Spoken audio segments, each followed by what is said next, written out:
Welcome to the fifth episode of Untimely Conversations, and it's a pleasure to sit down again with Yasuhiko Kimura. In our previous episode, one of the topics that arose was the fact that we have sufficient abundance of wealth on this planet to attend to the needs of every human that lives on this planet. And I thought that was a really interesting topic to explore. My own background on this subject, I come from being somewhat socialist leaning when I was in my early 20s.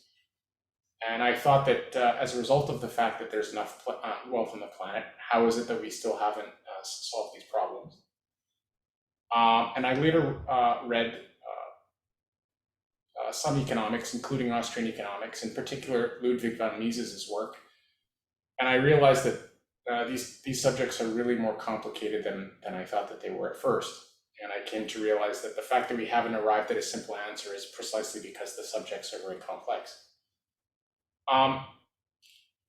And so I guess the question I have is, there is certainly enough wealth on this planet to attend to everyone's needs. And how is it that we might be able to really accomplish that goal, attending to the needs of every human on this planet? And is there sort of a more esoteric dimension that we might examine to begin answering this question as well? Well, my background as a student of philosophy and especially spiritual philosophy, throughout my youth, I never thought about economic issues. And one day, I woke up. That one day was when I arrived in India in 1979. I went there to study, Indian philosophy. And when I landed in New Delhi, lots and lots of beggars came around me, asking for money. Never in my life I had experience of that nature. So then I began to think about the issue of poverty. So in my mid-20s, make long story short, and then where I landed in my thinking is after having read Buckminster Fuller's Critical Path in early 1980s,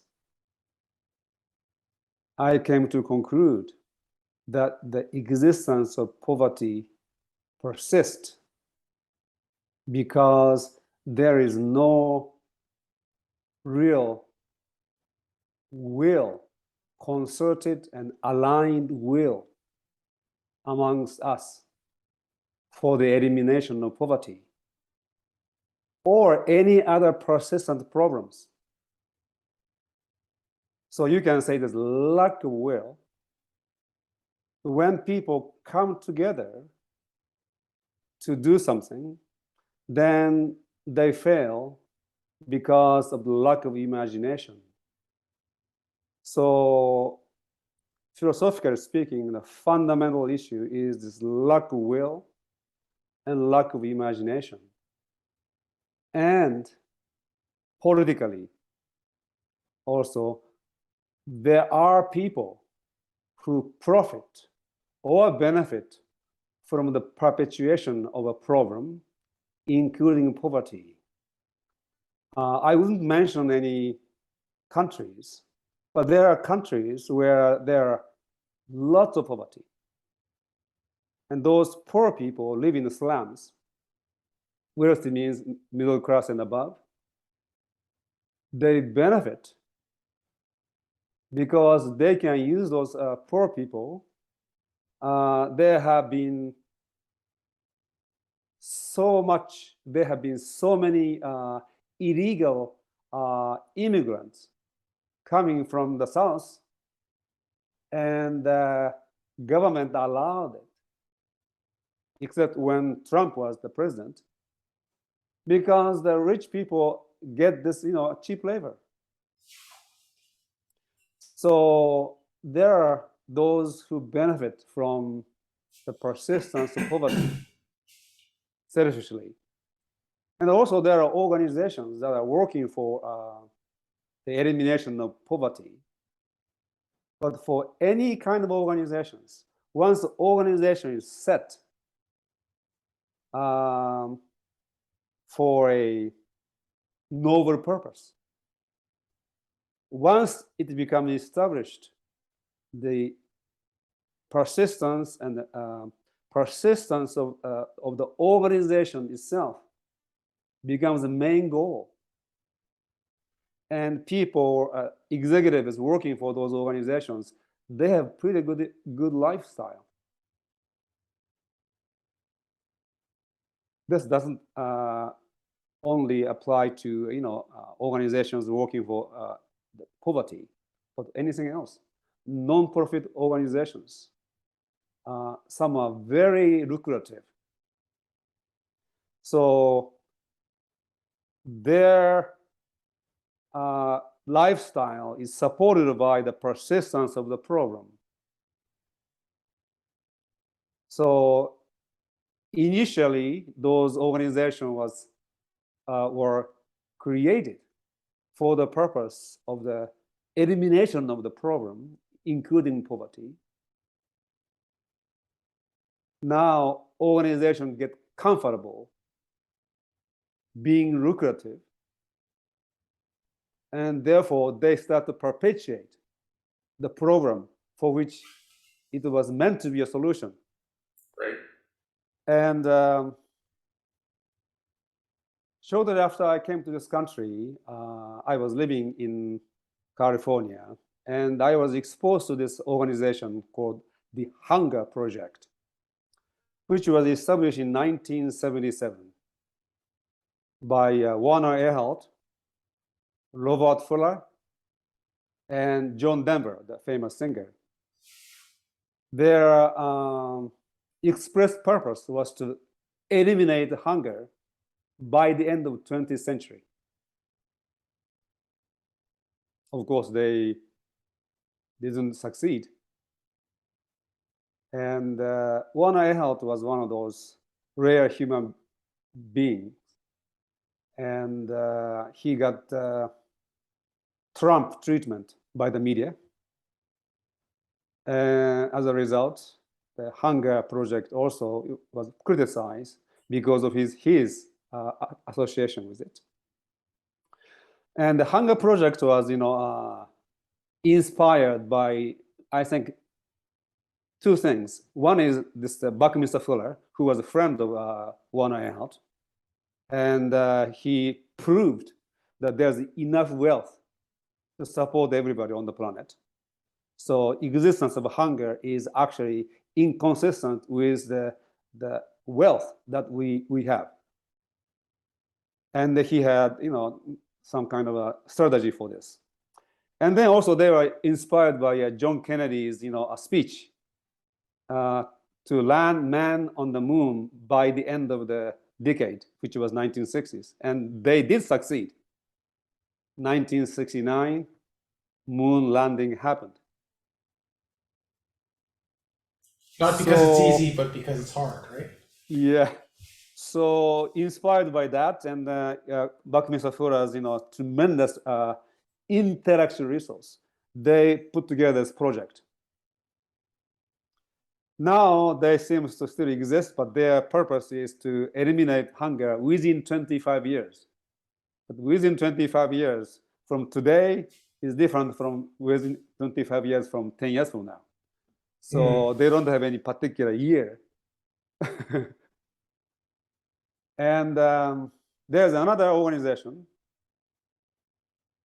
whose purpose it is to eliminate poverty.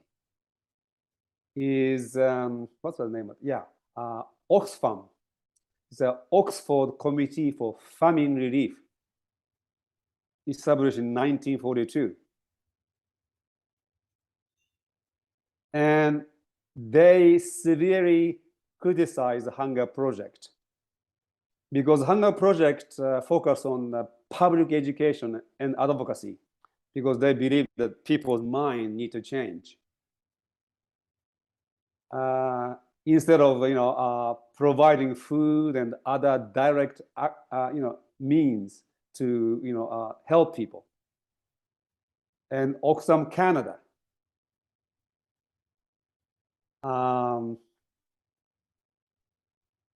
severely criticized Hunger Project, and the board of directors passed a resolution saying something like they would not endorse any activities or programs or sponsored by the Hunger Project. So now, two organizations that are working on the same purpose, somehow they don't agree with each other and they criticize each other. They don't know how to be aligned to work. In this case, maybe not on the Hunger Project, not the Hunger Project, maybe the Oxfam. So there is a lack of will, concerted will. And when there's a will, lack of alignment and imagination to make things happen. So that is one aspect of this. And as you and I were talking before we started this podcast, in my view, the general consciousness of humanity is inconsistent with abundance or even sufficiency because there is this belief and assumption of scarcity that permeate human consciousness. Many years ago, with a group of my students, we examined the prevailing assumptions of humanity. The first was this assumption of scarcity. People assume and believe scarcity and take for granted that this is a place where the resources are scarce.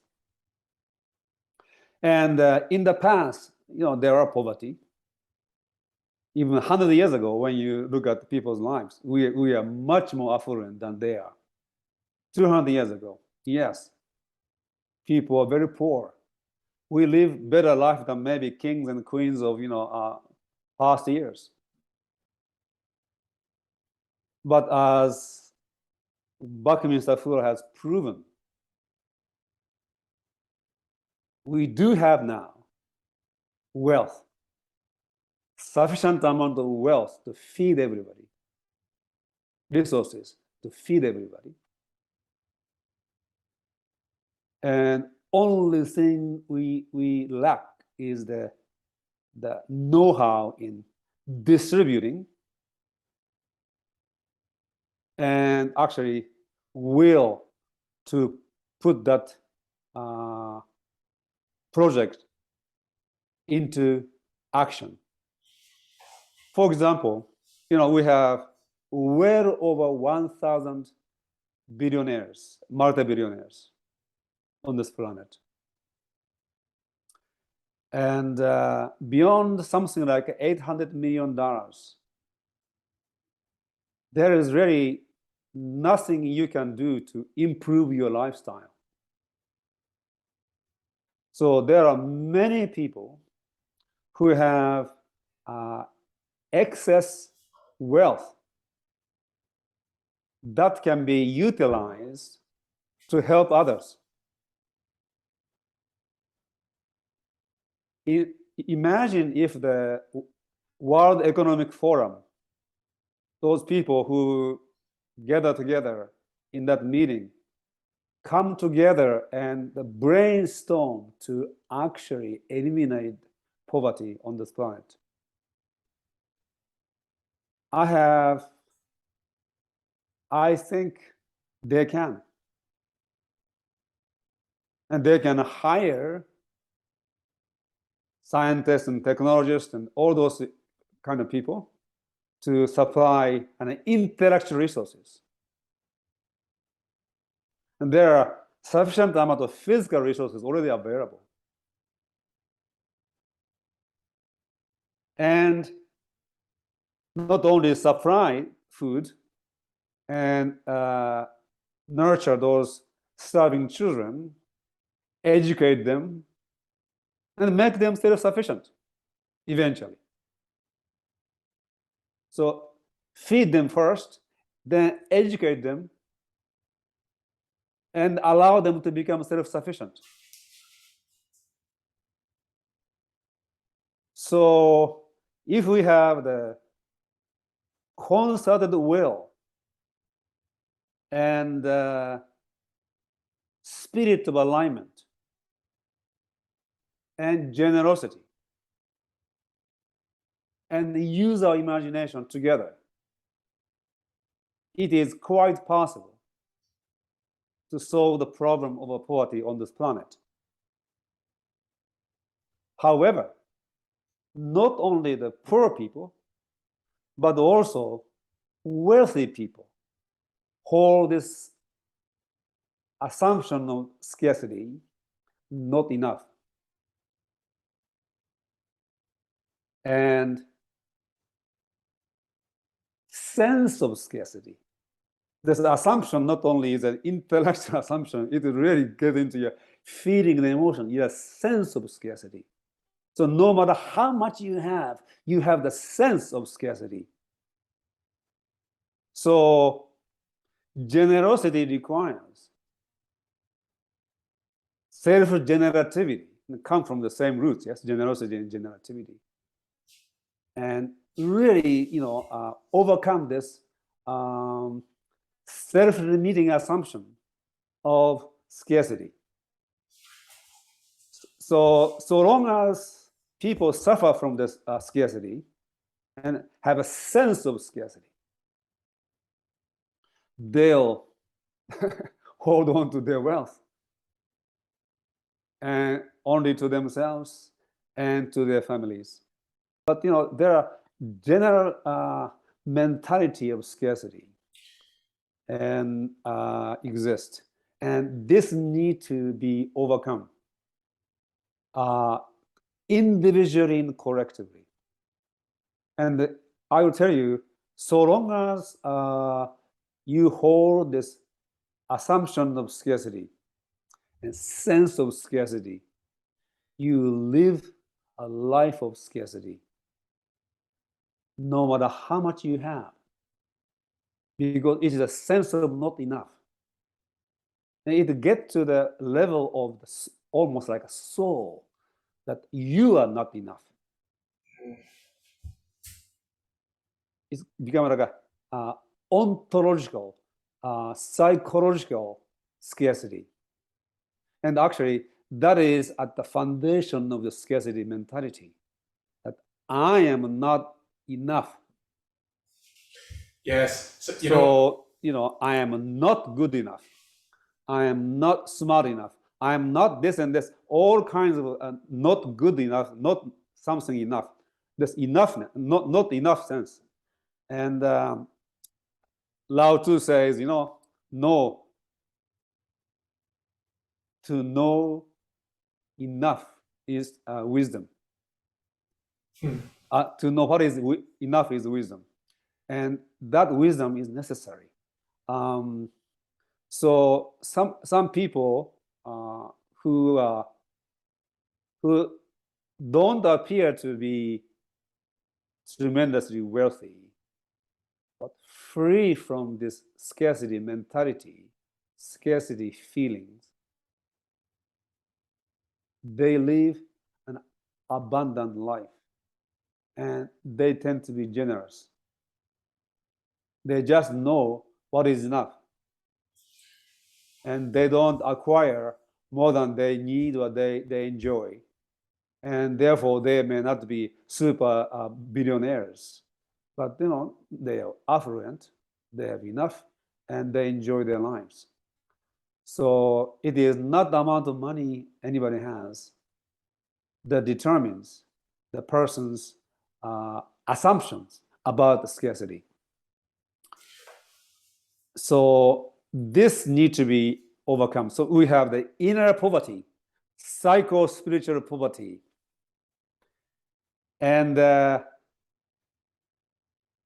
the basis of this, I think, is like a materialism combined with the Yes. assumption of scarcity create this, inner poverty. Yeah. So I agree. I think just listening to what you're saying really sort of reiterates that I think maybe there's an exoteric and sort of an esoteric dimension to this discussion, and our society really does focus on the exoteric materialist aspect of it. When I was 13, I went to Trinidad. Actually, my dad was born in Trinidad, and we had an opportunity to visit. And the poverty that I saw there was truly remarkable. Canada, there is poverty here, but not like that. People sleeping in gas stations, and really difficult to look at, actually, if you're not at all accustomed to it, I suppose, which I was not. And I suppose that started me on a trajectory toward, you might say, sort of left-leaning politics, although I don't think I was ever one of these crazy people that we see nowadays. But yeah, I think I always thought that it should be really very easy to solve these problems from sort of a materialist perspective. And as I mentioned, I eventually encountered the works of Mises, and reading his work, particularly his 1920s treatise on calculation, really changed my perspective considerably on how plausible these ideas actually are and how much chance they have of realistically working. But that still comes from an exoteric, materialistic frame. And I think more recently, I've really sort of become sort of more aware of this other side of things, which is that you can set up these organizations which are directed toward a certain purpose, and there just isn't enough vision or something like that, because they just get so easily derailed, and it's almost like nobody even knows what they're aiming at, or they lose sight of the big picture, and they start squabbling over details that are really quite unimportant. So maybe the esoteric dimension of this discussion on poverty is the one to focus on. And why is it that there's such a really crippling lack of abundance mindset on this planet? Mm-hmm. So regardless of the wealth of the person, generally speaking, people have this sense of not fulfilled.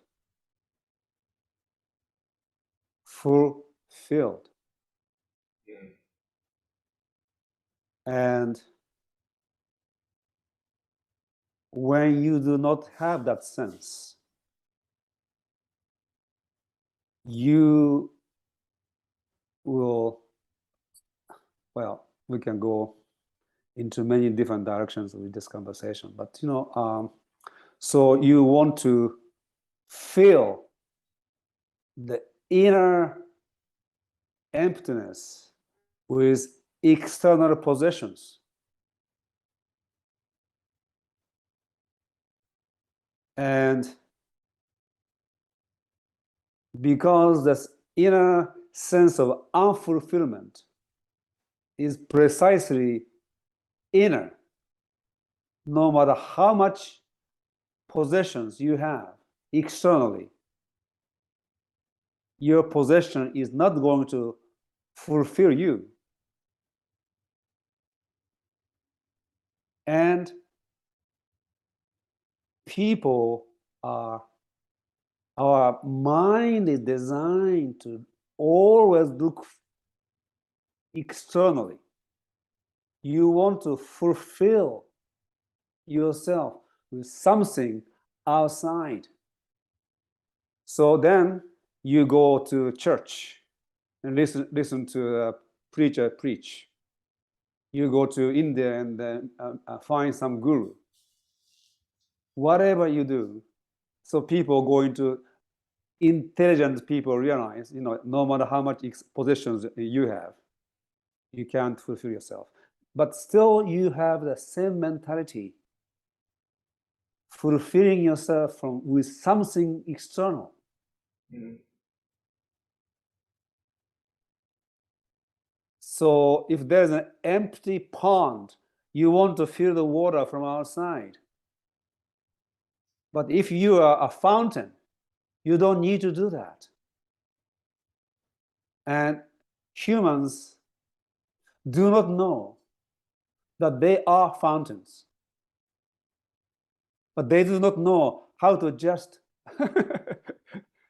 dig a little bit of it for the water to spring forth. And I think this contemporary humans who are highly materialistic have lost touch with the sacred, the divine that is within. You can go to places where you can have some kind of experience. You can go to beautiful chapel, church, and you have some kind of spiritual experience.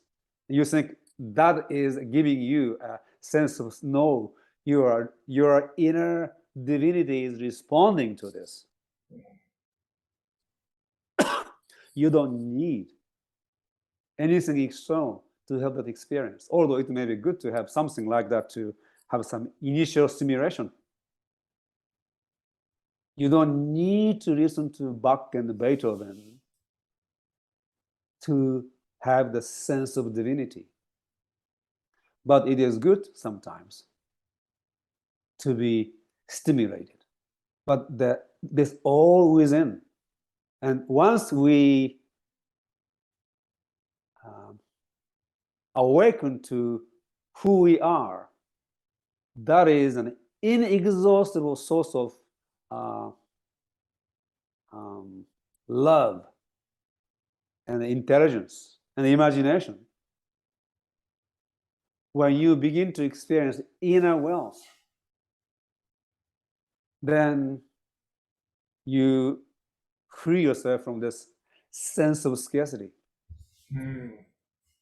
And because we have so much physical wealth today, the contrast between inner poverty and external wealth has become so extreme, which was experienced only by queens and kings and the aristocrats of the past.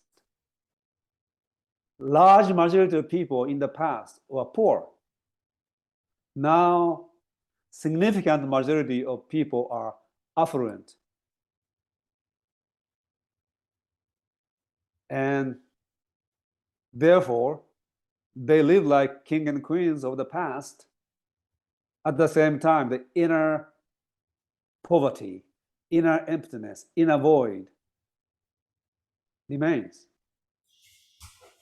When you are poor and you are just physically starving, you don't even become aware of the inner poverty. So there's nothing wrong with becoming wealthy. I think I would love to see everybody physically wealthy, but that is not going to solve the problem of inner poverty. And inner poverty, you see, there are also intellectuals. They collect information and knowledge, but that no matter how much knowledge you have, that knowledge is not going to fill you.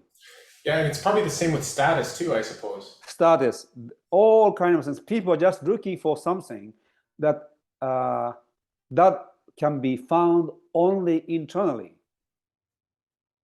externally. Right. And this is a mentality of the external causation. Cause is not outside. Yes. And you see, also, you and I are into inner and outer freedom. And freedom is only possible if you are internally causative and you become the cause of your life, when you become a creator of your life. Mm-hmm. Yes, by releasing your imagination. I think I'm starting to understand that. Yeah. That's not an easy thing to understand. And my favorite poet, William Blake, called that imagination God, sometimes Christ. William Blake is the Eternity in an Hour. Yeah. He is many of his poems. Actually, I can say all of it a masterpiece. But Jerusalem, that's a eternal poem. Anyway, and since you're into, you're a scientist, we have been talking about cosmos. Well, that's external causation, right? Yeah. Now, this is an insight I had when I was pretty young, confirmed by many others, and most brilliantly and cosmologically expressed by Walter Russell. How can I say this? So there are two ways to go beyond this space-time corporeal reality.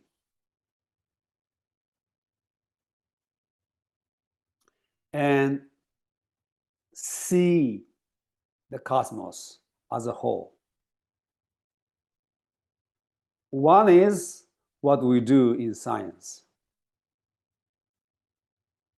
We gather together data and information based on our corporeal experiences and construct theory, which means we use a conceptual imagination to imagine the universe, just like being God and looking at the universe. You can conceptually imagine the universe, which will take us away out of this corporeal perceptual limitations. Yes, that's one way. Another way to know the universe and go beyond space-time is go within. And so when you turn the light of your awareness around and then go within, and you get to the point. Now, point does not exist in corporeal reality. It is a misconception. When you lines are infinite points, you will never find a point. Point doesn't exist in line. And the time, continuum time, there's no moment, point. Those temporal and spatial points are beyond space and time, mathematically.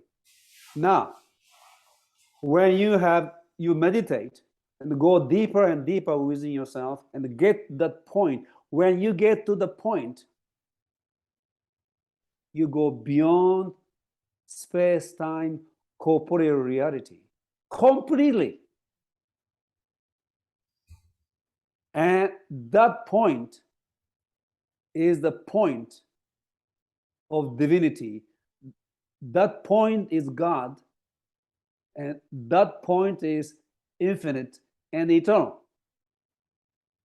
And beyond that, I cannot really explain this. But so when then you begin to see what Walter Russell said is absolutely correct, that the human imagination.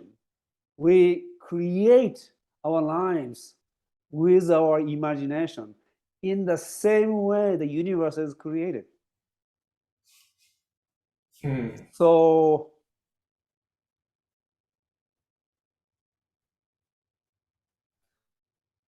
you begin to have the sense of divinity and sacredness relative to the universe and yourself and all the rest of beings, being existence that constitute our universe. In that point, you and I are one. And you and I are not only one, you and I are one with God, so to speak. Not so to speak, actually it is. Because the term God is used so much that, it is no longer, doesn't have the power, and some people are this and some people, but, it is really that, and it has it is spiritual, it is aware, it's not even being, it is beingness. Beingness from which beings springs forth, which becomes becoming. And so this is sort of a source of abundance, I guess. Yeah, you see, this universe is plenty. When you look at nature, just on this planet, there's a tremendous abundance. How many species of flowers? How many species of plants? When you go to Amazon jungle, it's amazing biodiversity. Yeah. How many species of animals? And enormous abundance there. So abundance is actually a nature of universe, a nature of creation. And so once we get into touch with the source of abundance, then the sense of scarcity disappears, and you are fulfilled. You are fulfilled, and then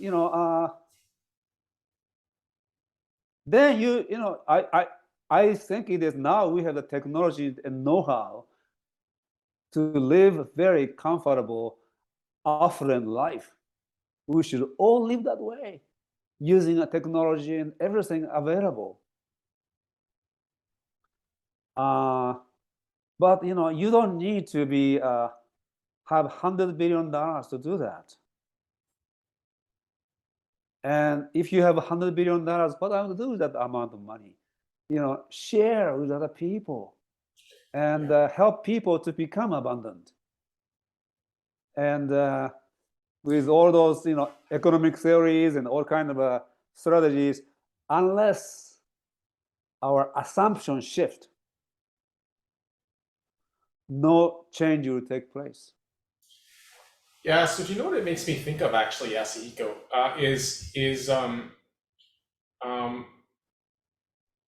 Osho apparently, as I've read, was criticized because he enjoyed sort of some material wealth. I think he liked cars or something like that. I think he had like 100 Rolls Royces, yeah. So yeah, that's what I've heard. But what it really makes me think of is the sort of spiritual, quote unquote, movements that sort of took root in the West, maybe in the 60s, 70s, 80s, and what it looks like, looking from the outside in, is sort of a trivial renunciation of material wealth without the accompanying internal enrichment. So it's like that internal wealth is not being developed. Mm-hmm. It's just renouncing external wealth and imagining that it's progressing in some way. Yes. And I guess that's the one thing that at one time, I probably would have agreed with criticisms of Osho, which is okay. If this is a spiritual guy, why does he have all this stuff? What's the need for it? And I guess now it looks like the inner wealth is present. If the inner wealth is present, you can enjoy the external wealth, I suppose. I think he was making a statement. I don't know why you need 100 Rolls Royce to make that statement. You can make it with one Rolls Royce, but somehow he had 100 Rolls Royces. I don't know if actually, but many, I'm sure. And I think he was making a statement, and I agree with his statement. You don't need to be physically poor to be spiritual. Really. And they should come together. And there are people who are wealthy and spiritually poor. There are people who are so-called spiritual and physically poor. And then there are people who are so-called spiritual materialists who use spiritual teachings, so-called abundance consciousness teaching or law of attraction, all those things. And and then that's also become like a superficial materialistic pursuit. They miss the point. Is that the legacy of Christianity in the West, which is sort of this renunciation of wealth? Yeah, it is not because of the Christ himself. I think it is because of the church. So Christ would have said Priest. Yeah. So if Christ's message was no amount of wealth will get you into heaven or whatever it was. Yeah, that is true. I can't remember the exact quote. Then the priest simply turned that into a sort of hollowed out renunciation of material wealth. Yeah, because it has nothing to do with it. Amount of physical wealth has nothing to do with your spiritual depth.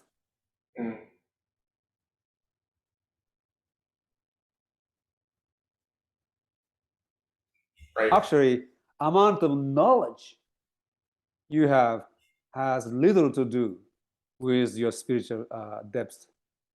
So there are people who are intelligent, high IQ, lots of degrees, but spiritually vacant. Yes, I'm starting to see that, unfortunately.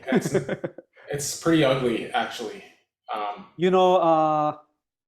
When you follow the list of books that I assign to people, they are all difficult books to read.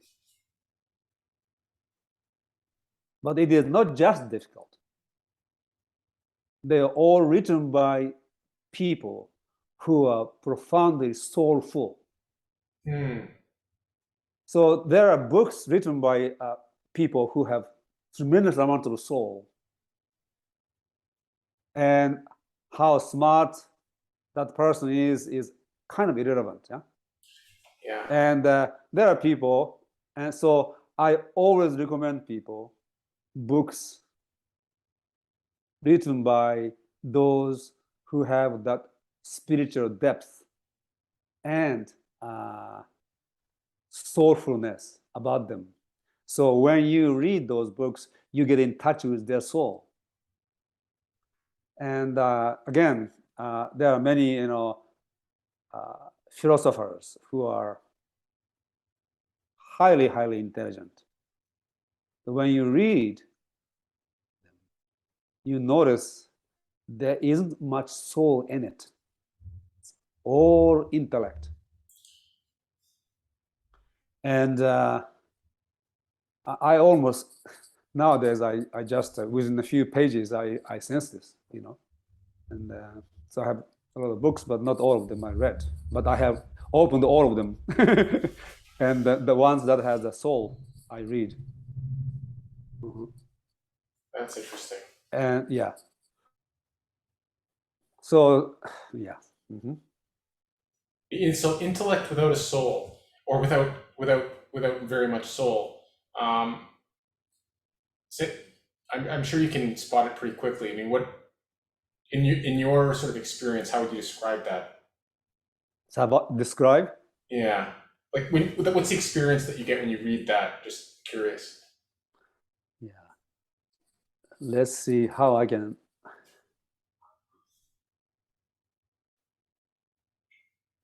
Hmm.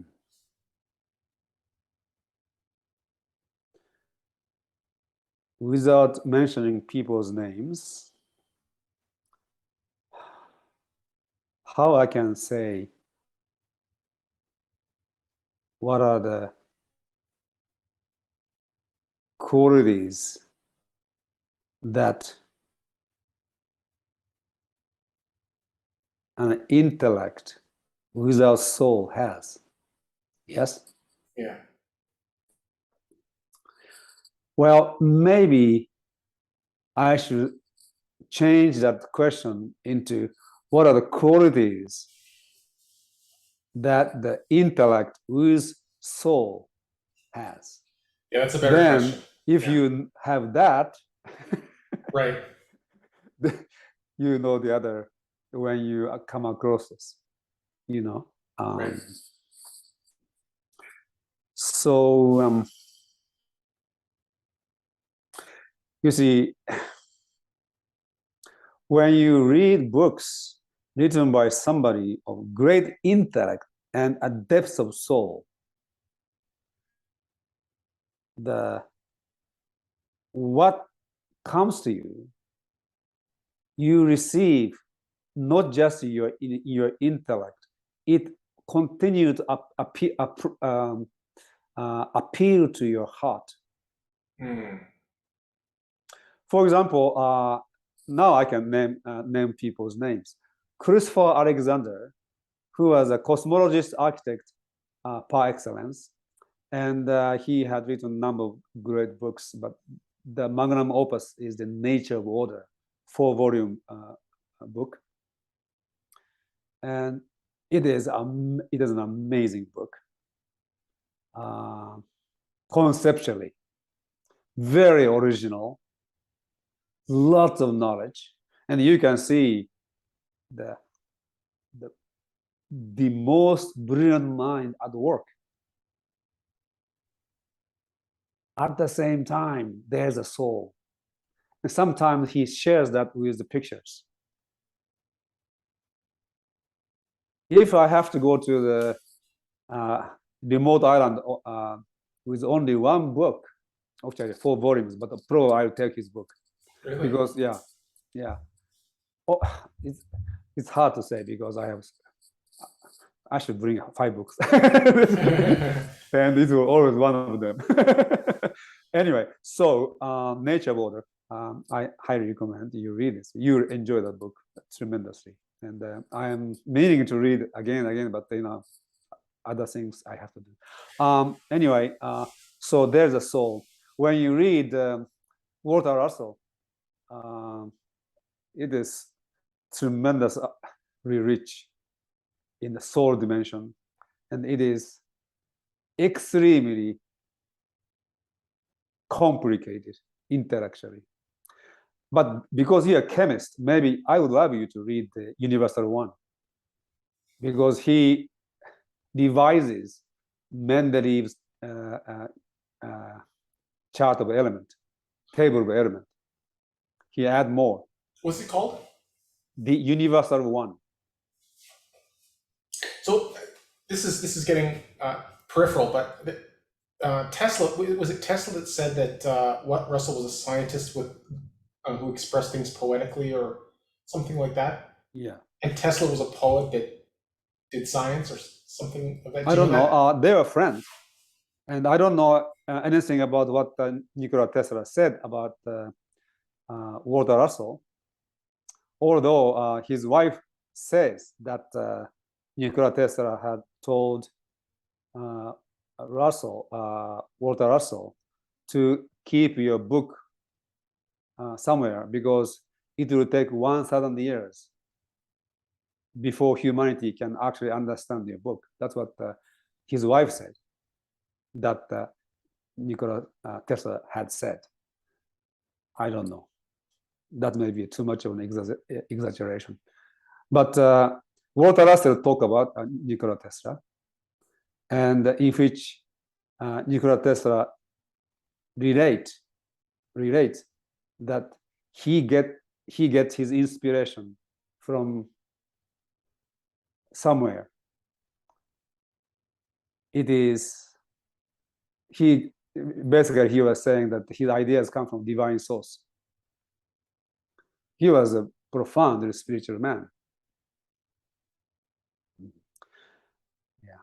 So I guess in my own life, when I look at intellect, which does increasingly look like there's something very important that's missing, and it's very hard to put a word, to describe it linguistically.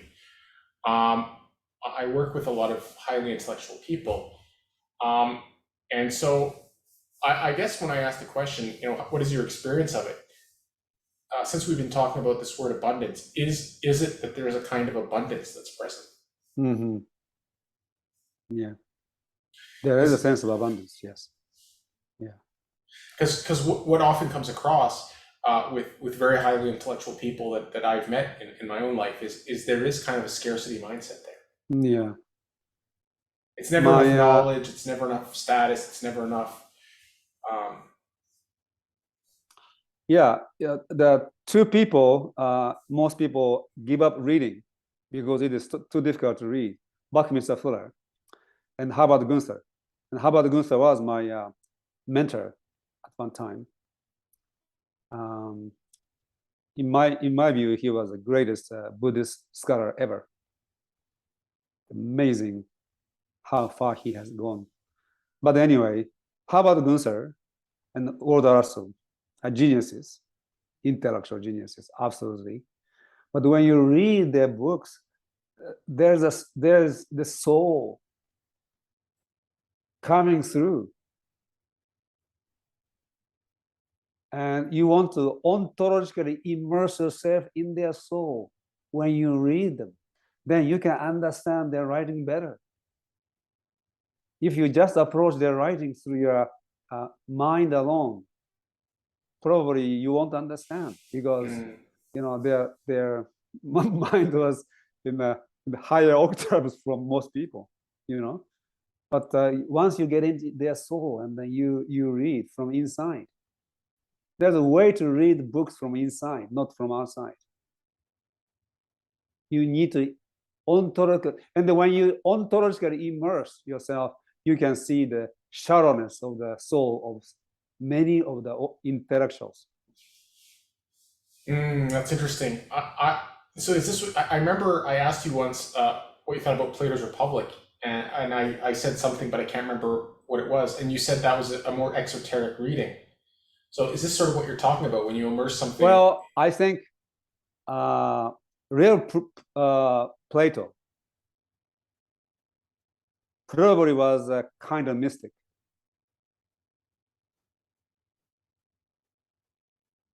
And since it is through translations, there's no way for me to really get the sense of him. So when you read translation, it's become more intellectual. Yeah. Because you go through the soul of the translator. And how many translators can be at the level of Plato? So it has become diluted. One of the amazing factors about Herbert Gunther is that he understood the ancient Buddhist masters at the level of the soul, because he was there himself. He was not just a mere intellect. He had an enlightened soul. He could ontologically immerse into ancient masters' soul and recreate it in English or German, whatever language he was writing, with his enormous amount of knowledge. He knew 22 languages, He knew mathematics and physics Wow. very, very well. His wife was actually a mathematician and a concert pianist and Greek and Latin scholar. That two of the most educated people I've ever met in my life. But anyway, so he had that much mind, intellect, knowledge, but he had a soul. And there's a difference between his writing about the Tibetan Buddhism and his translation from anybody else. That's Many people complexify things. Right. His writing is complex precisely because that complexity is necessary for him to express the thought to the contemporary readers. He is not complexifying. He is being appropriate. Yeah. World Russell. I mean, the three people I mentioned, their writings are not easy to understand for most people.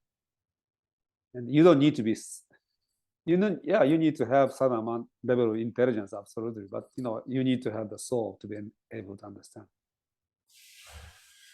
So if we can't do anything for the foreseeable future about the material inequalities on the planet, what can we do about the other form of wealth that we're talking about? Yeah, well,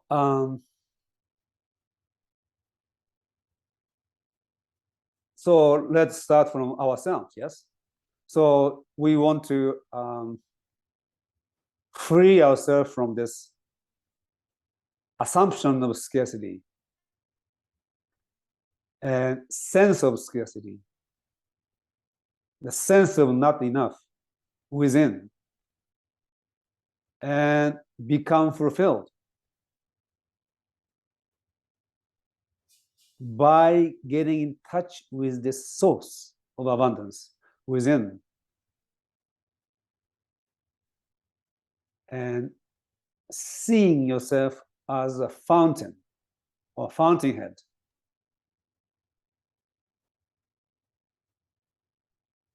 And water that comes out of you is love, intelligence, imagination, inexhaustible.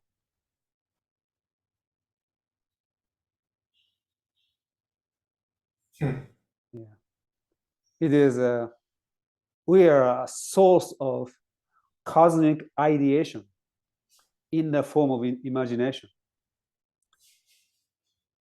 You see, I don't know if you read my email to the group, my participants. I sent yesterday. I said the scientist thinks to know, the philosopher knows to think, which means question, and the artist knows to create. And in the last couple of 100 years, our focus was on knowing. Therefore, the scientist reigned supreme. But knowing, thinking, and creating are all functions of imagination. So we have been focusing the use of our imagination on knowing, on reason. Yes. And we need to release ourselves. And we need to not only be scientists, but also a philosopher and also an artist, and begin to expand the use of imagination, not only for knowing, but thinking and questioning and creating. And so, as I say, the age of reason is coming to the end. And the next age is the age of imagination. And we are in a liminal stage in between those two ages. And people are having extremely difficult time. Yeah.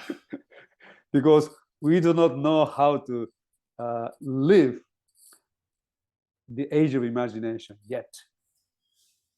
That's going to be an And interesting thing to figure out, I think. The age of the way of thinking and living and existing in the age of reason has become moribund with so many problems that we cannot solve. Well, intellect without soul is what it looks like, really, very often. Exactly. And so that deepening of soul is imagination will be the expression of that, perhaps. Yes, exactly. Yeah. So And you see, that will create a wealthy world. If God created the universe, what's the substance? God Himself. And what is that substance? That's imagination. That's hard for people to get, especially when you get, because so we need to know the difference between being and existence. Existence exists in the confine of time and space. Being is beyond. So existence has beginning and end in times of time and space. Being, deeper level, being, so there's a temporal dimension. There's no space. You can, so in a sense, you can be past, future, and present. You can move around. And on the most fundamental, and the source of being, let's say beingness, and this is all imagination, and imagination creating matter and form becomes substance that shows up as this corporeal reality. It is very difficult to explain because the language we have come from corporeal experience, Right. and we associate being with material. That's interesting. So so existence is associated with material. Existence is the thing that's associated with material. Yes, existence is, yeah, exactly. But also they don't have a distinction between existence and being. Right. Yeah. Yeah. But look,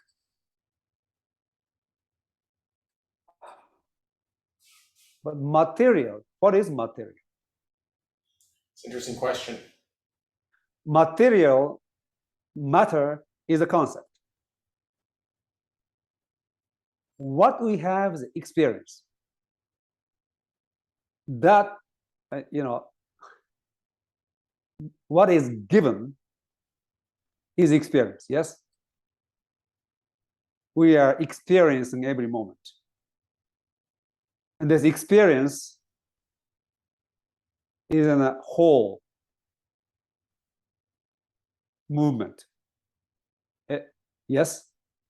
Then we begin to make distinctions within this experience. Okay, yeah. Yes? Yeah. One of perceptual distinctions and conceptual distinctions, and they are connected. Final conceptual distinction sometimes makes you make distinctions in perceptually too. They are connected. But anyway, you make the whole, you make distinctions. You begin to make distinctions. One of those distinctions is called matter. Okay, yes, I understand.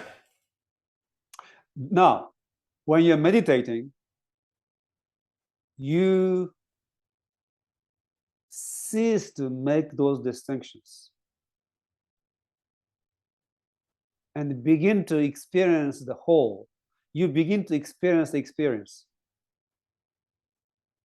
which means you become conscious of consciousness itself. Mm.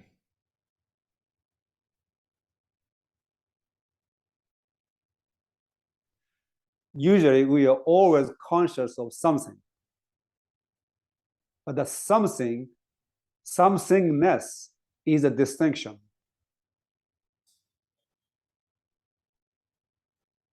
Okay, yeah. Yes.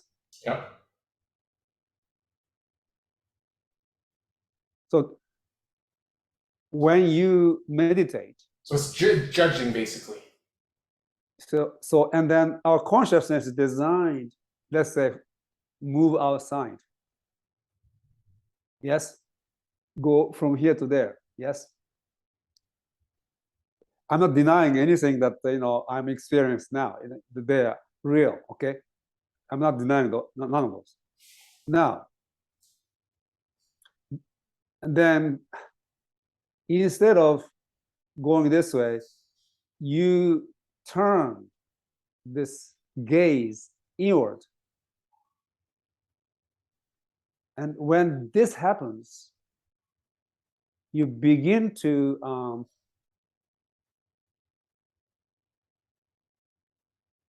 experience or imperience that which you have been unaware that you have been experiencing.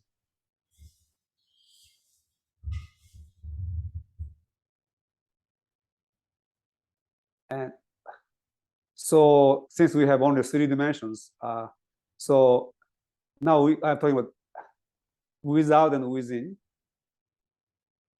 Then going within is more like going deeper at the same time. And you begin to experience what is behind this corporeal experience. So underneath this corporeal experience, there is a layer of experience you can experience. You can be conscious. Do you understand? And that's what you mean by something. Yeah. Yeah. So yes. And then eventually you really go to nothing, really nothing, but it is that nothing is Venus. Because you cannot differentiate eternity. There is no demarcation point in infinite and eternal. So we think of eternity like everlasting, but everlasting is time. We think of infinity like a spatial expansion, but best way is actually the point, and it has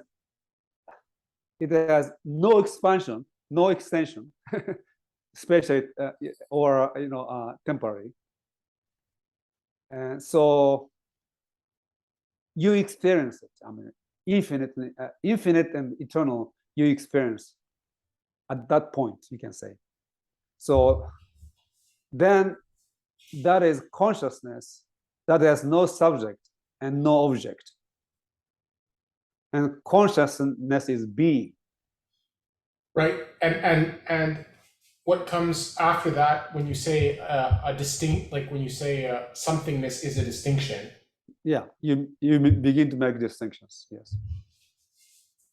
We are talking about integration and differentiation, making a differentiation and integration, both conceptual distinctions. Right. Yeah. The distinction is not just conceptual, the perceptual also distinctions. And the conceptual distinctions sometimes help perceptual distinction and vice versa. Anyway, so and how we make perceptual distinctions are kind of built into a system. And how we make conceptual distinctions highly cultural. Right. Yes. Yeah. Because it's linguistic. Yeah. And what Walter Russell discovered, and I can confirm that, at that point, that there's only one point when the Hindu sages say oneness, one. That is one. And it is qualitatively different from anything else. It is not indefinite, it is infinite. It is not everlasting, it is eternal. Infinite and eternal has a categorically and qualitatively different from anything else. And you get there, and there you meet God. That's interesting. You meet Brahman. Then you become Atman. You become Atman. You become Christ.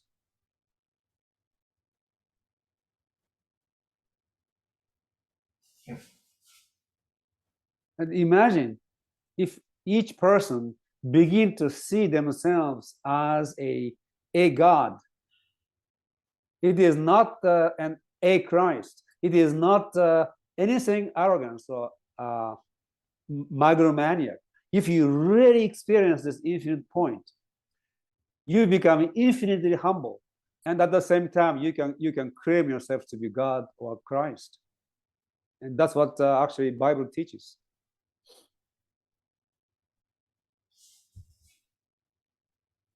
That's interesting.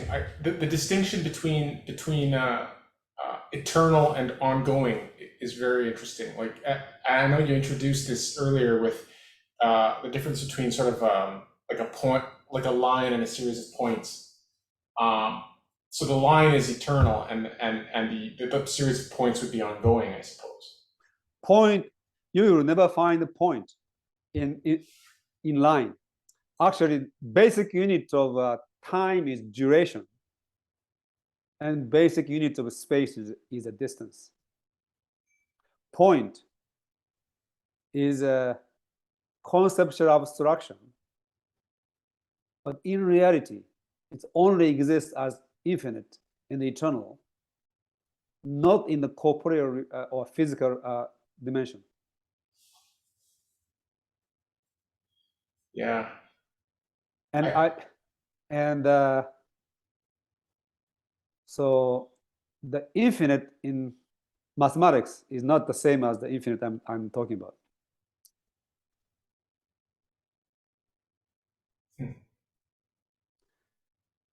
In quantify infinity, you need to turn that into indefinite. Okay, I see what you mean, yes. And that's how infinite is understood in mathematics. Right. Yes. Yes. But the infinite is unquantifiable. I mean, unquantifiable. Infinite as such is unquantifiable. You can transcribe or translate into human language in the way the mathematicians does. But it is not infinite as such.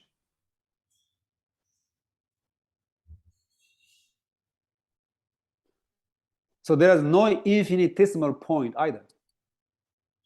I was going to ask, is there a difference between infinite and infinitesimal then? Yeah, same.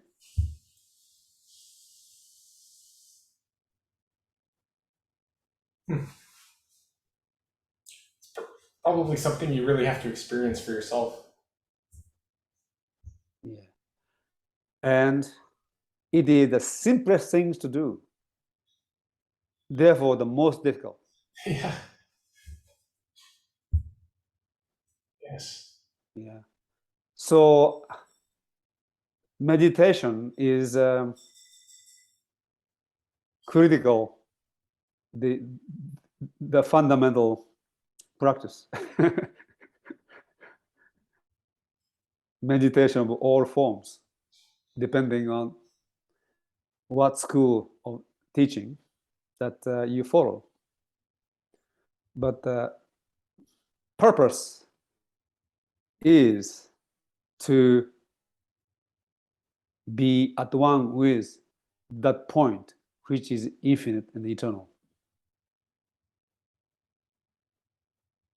which is which has been experienced or experienced by many people throughout human history. And depending on the traditions, they use different words and different methodology to get there. Yeah.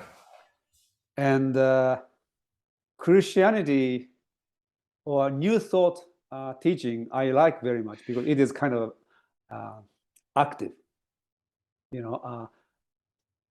Eastern methods are kind of passive. You sit quietly and do nothing. And sometimes it is very important for people to do that. But Christian New Thought, you get into, so imagination is everything. So although you may not be able to get to the source of imagination right now, you have imagination already, which is like a diluted version of the pure imagination. So it teaches you how to use your imagination to be causative and creative with your life. You see, and then by exercising this, actively using imagination, you get more closer and closer to the source of the imagination. That almost sounds better than meditating, actually, to me. Yeah. So I came from Buddhist background, yes. And then after exploring many different teachings, and when I begin to really teach, New Thought was an essential component of it, because I thought it was maybe the easiest and most practical, and at the same time practical in a sense. People actually have a practical result.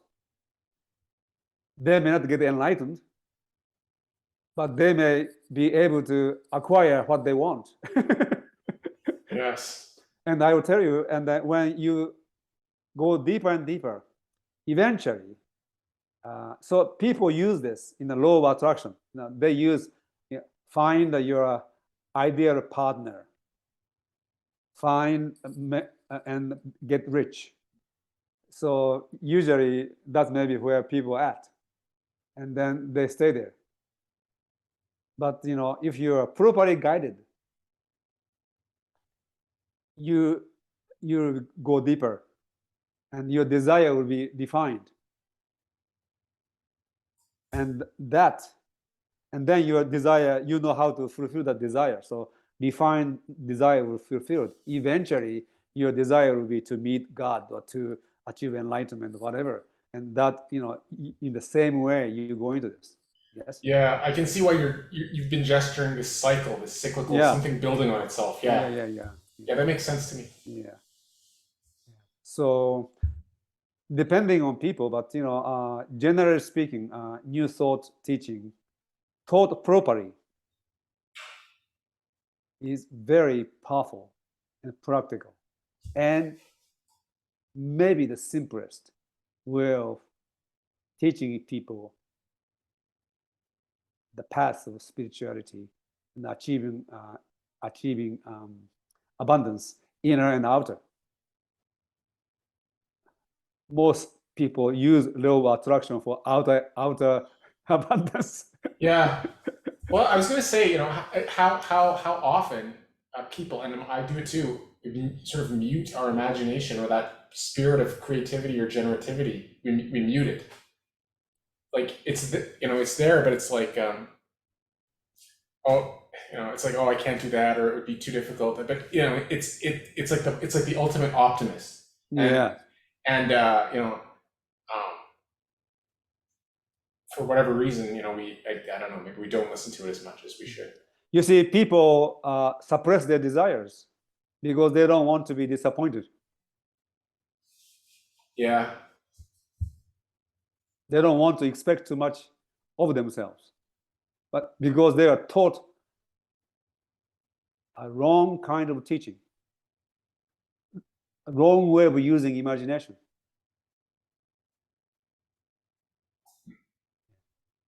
So then maybe those who have acquired an ability to create inner and outer wealth within themselves, can align themselves to actually use this mental technology to create an abundance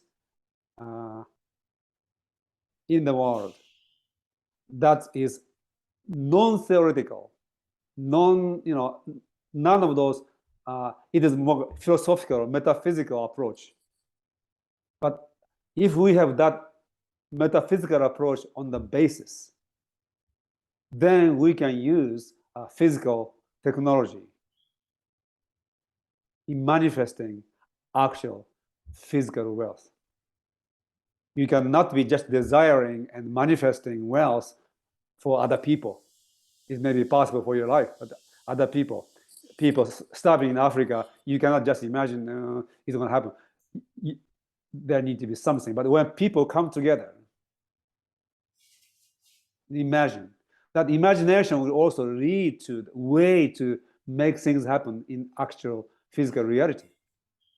Yes, I see what you mean. Yeah. Mm-hmm. So we have to start all over. This whole bottom up in this particular case. Really, really come from the change of human consciousness. And each person be internally and externally abundant.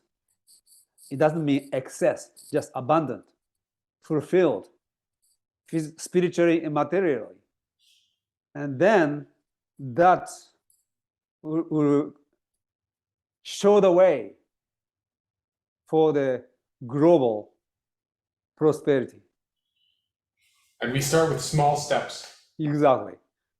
Yes. I think I understand, yeah. Yeah.